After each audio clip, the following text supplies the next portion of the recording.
كل الأمم انحرفت بعد رحيل أنبيائها.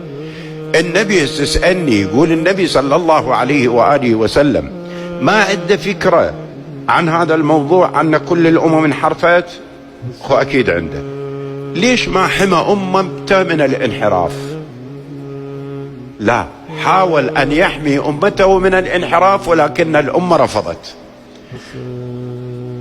ائتوني بقلم ودوات أو بكتف ودوات أكتب لكم كتابا لن تضلوا بعدي أبدا ما إن تمسكتم به، لن تضلوا، يحميكم من الضلال التي تعرضت له الأمم. الأمة هي نفسها رفضت. ترى كل المشاكل مسؤولية الأمة. يعني هسه مقتل الحسين مسؤولية من؟ مسؤولية الأمة. رأس التفت عمر بن الخطاب قال دعوه لقد هجر، لا تجيبون. هو قالها بعدين، قالها بلسانه، قال أراد أن يصرح باسمه عند وفاته فحلت دون ذلك. أو قال حسبنا كتاب الله. شنو عندنا يعني؟ القرآن. هسه جيب عمر تتحاكم وياه. ترى مو أشتم يعني، خاف تقولوا هذا طائفي ويسب هذه، لا لا، خلينا نتحاكم بالمنطق. جيب عمر، أنت قلت حسبنا كتاب الله، الآن الكتاب موجود لو ما موجود؟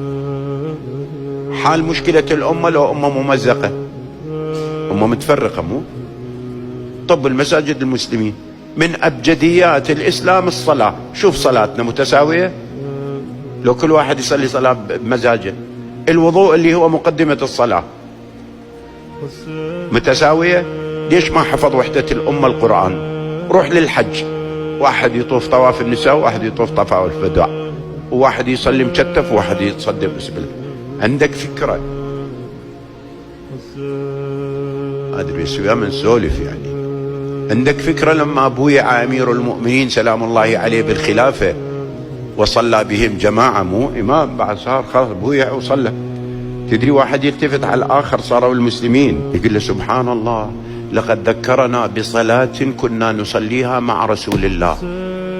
لعش كنتوا تصلون بأيام الخلفاء على ملة حزقيل يعني؟ عليه ما عليه من؟ انت ملاحظ الكلام ولا؟ ذكرنا بصلاة كنا نصليها خلف رسول الله. يظهر حتى الصلاة غيرت بعد النبي صلى الله عليه وآله.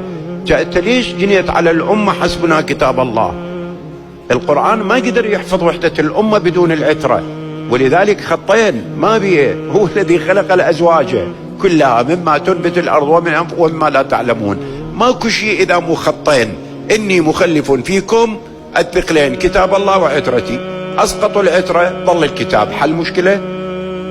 هذا واحد طب للمسجد يريد يصلي يقول طبيت أصلي، توضيت، من توضيت وضوءنا يعني مسحت على رجلي وشيء، التفتت شفت لي واحد لحيته ثوبه قصير يخنزر علي هيك يعني شاد النظر.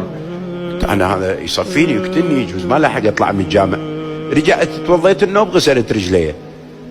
قال لي شنو الموضوع؟ شو مرتين توضيت، مرة تمسح مرة تغسل. قلت والله يا سيدي مسألة خلافية بين الله وأبو حنيفة.